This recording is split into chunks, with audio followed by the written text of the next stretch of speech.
voudrais croire au miracle de Noël. Mais finalement, j'y crois encore un peu, Madame la Ministre.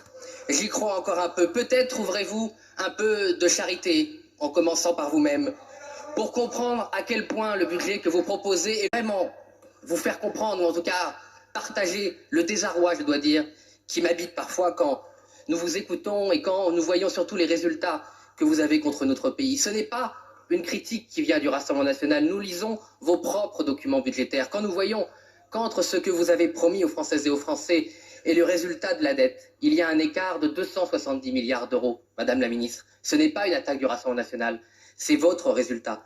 Quand nous voyons que les impôts continuent d'augmenter, contrairement à toutes vos promesses, et que parallèlement, le déficit lui-même augmente, ce n'est pas une attaque du Rassemblement national, c'est votre bilan. Et je dois dire que les années passent, les mois passent en tant que député de la République, et avec mon groupe, parfois, nous devons confesser que nous ne comprenons pas ce qui vous anime. Je ne comprends pas ce qui vous anime. Je ne comprends pas comment vous ne pouvez pas voir ce que tout le monde voit, à savoir votre incapacité totale à baisser les dépenses et à toujours vous réfugier dans cette solution de facilité, toujours plus d'impôts, toujours plus de déficit et toujours plus de cette vanité qui consiste à croire que vous êtes les seuls à pouvoir gouverner quand vous avez tout échoué.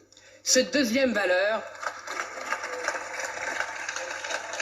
la deuxième valeur, c'est le pardon. Faudra-t-il pardonner? C'est les Françaises et les Français qui décideront par leur vote qui doit être pardonné, qui doit être condamné. Et faudra-t-il notamment pardonner aux LR leur lâcheté? Cette lâcheté qui consiste systématiquement et uniquement pour sauver leur siège à accepter toutes les hausses d'impôts du Parti socialiste. Toutes les hausses d'impôts du Parti socialiste. Faudra-t-il pardonner encore aux socialistes de trahir toutes leurs promesses électorales faites avec leurs alliés de LFI, toutes leurs promesses électorales pour garder uniquement leur seule préoccupation, votre siège?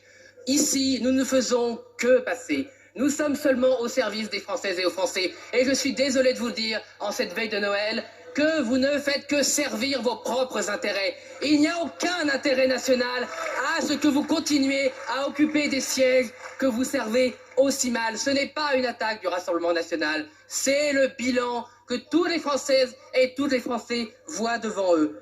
La troisième valeur, c'est la meilleure pour la fin, elle va vous déplaire évidemment, c'est l'espérance. Et nous sommes encore dans l'espérance de l'arrivée au pouvoir du camp national. Pas parce que c'est le camp seulement de Marine Le Pen et de Jordan Bardella, pas seulement parce que c'est le camp que nous avons l'honneur de représenter.